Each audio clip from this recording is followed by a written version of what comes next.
Falling short. Issues of Uncle J. Yes, Rotimi, I said, answering the phone. B, how are you?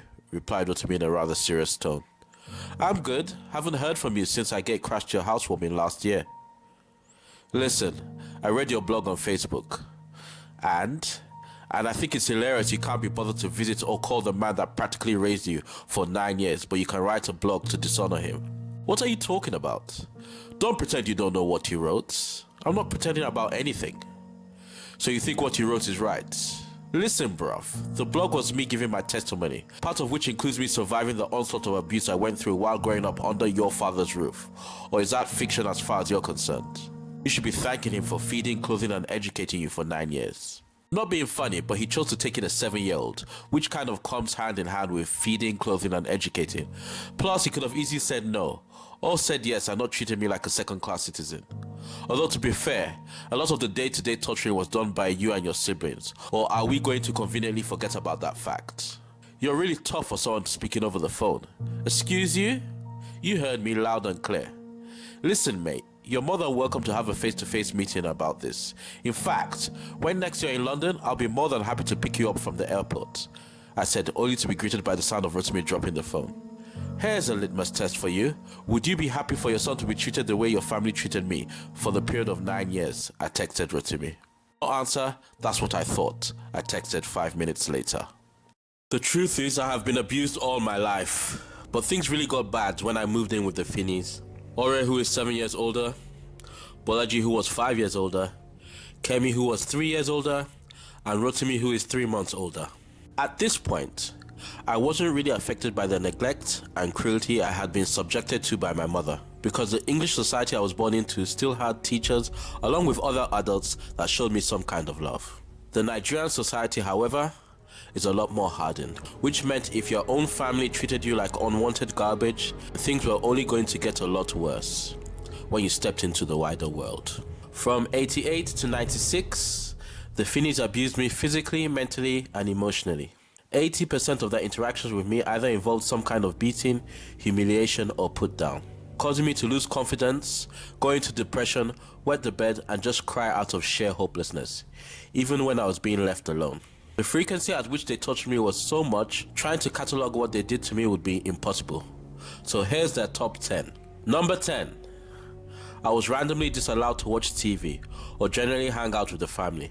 From the age of 7, I would randomly be told to go to the bedroom area where there was no entertainment for children, while my cousins would sit and watch TV together. While alone, bored, and in tears, I would hear them laughing and generally have fun together as a family. Number 9.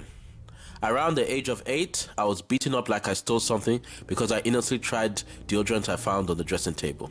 Number 8. Around the age of 9, the effects of the abuse I was receiving began to manifest in bedwetting, which Rotimi gladly announced to the whole school we attended. Number 7. I struggled at school because of the neglect of my mother and the fact schoolwork at this point was more challenging in Nigeria.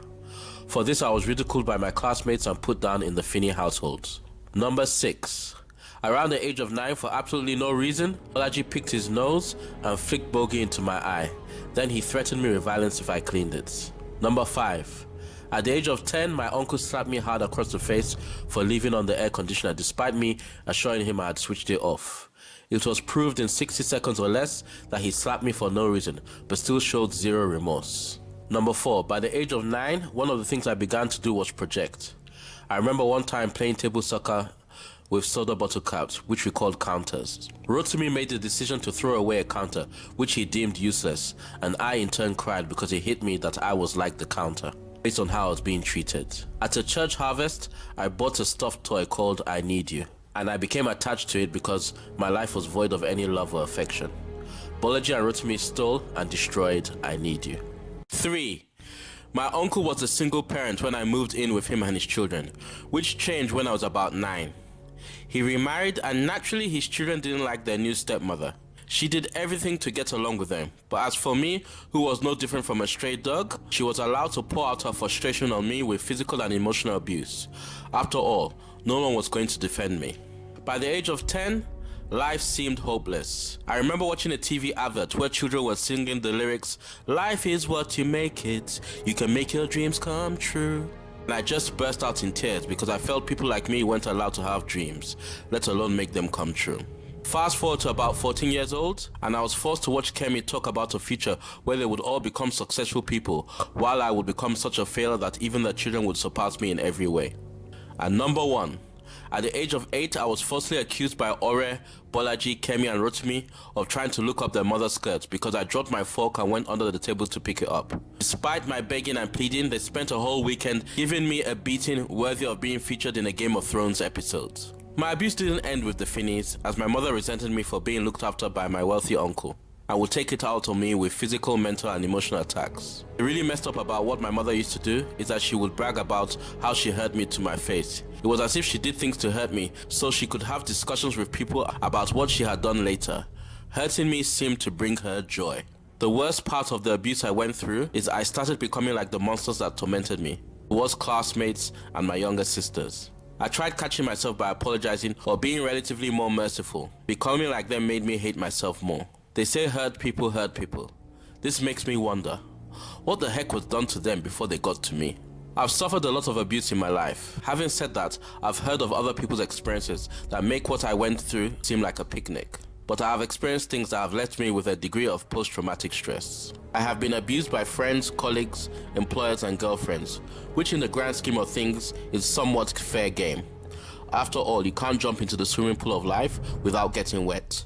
However, the abuse I suffered at the hands of my family is really where my damage and pain comes from.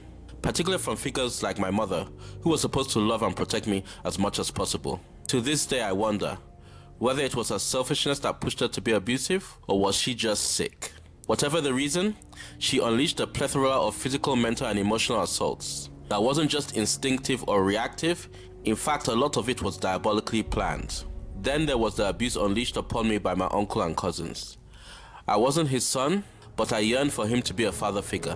Them, like my mother, to this day don't feel like they did anything wrong to me. I remember Rotimi getting angry with me because I mentioned the fact that they mistreated me in an online article I published, which I thought was beyond ridiculous. 4 years later, at my sister's wedding, my uncle would state the fact that he read the article like I should be ashamed of it. I guess it was a good thing I thought he was referring to another article because I might have been ugly, which wouldn't have been right. It's like they don't feel like they have to acknowledge or apologize for what they did to me, which is why to this day, hurting me seems to be a top priority when they interact with me. It is also the reason why I have to put boundaries in place. After all, I have to pace myself for other relationships, through which I can make a difference, seeing as they have had more than enough of my time. My Anime Life, Episode 2. After a night's sleep beside a campfire, Jay came to a cafe, where a young Caucasian girl, no more than 7 years old, was dressed in rags and chained outside like a dog. This is a time where horrendous and blatant slavery was the norm. "What can I get you?" asked the large woman at the counter. "A cup of tea and a word with whoever's in charge here," calmly replied Jay. "A tea will be with you shortly, and I'm in charge here." "You are?" "Yes, I am. Do you know anything about the girl outside?" "Her? I bought her on a sale about a week ago." "And what do you intend to do with her?" "I haven't decided. Are you interested in buying?" "I don't believe in slavery." "That's a shame. I could have given her to you for a good price." "Actually, I wanted to do you the courtesy of announcing I intend to let her go." "Well, I would like to see you try," said the woman, as 11 able-bodied men began to surround Jay. "What would be your next move if you knew for a fact that every one of your men that attacked me would end up disabled in some way while trashing your establishment?" The lady, suddenly realizing how abnormally calm Jay was, decided to tell her men to stand down with a simple nod of her head, and led Jay outside, where she proceeded to release the young girl and hand her over to him. "Thank you," said Jay.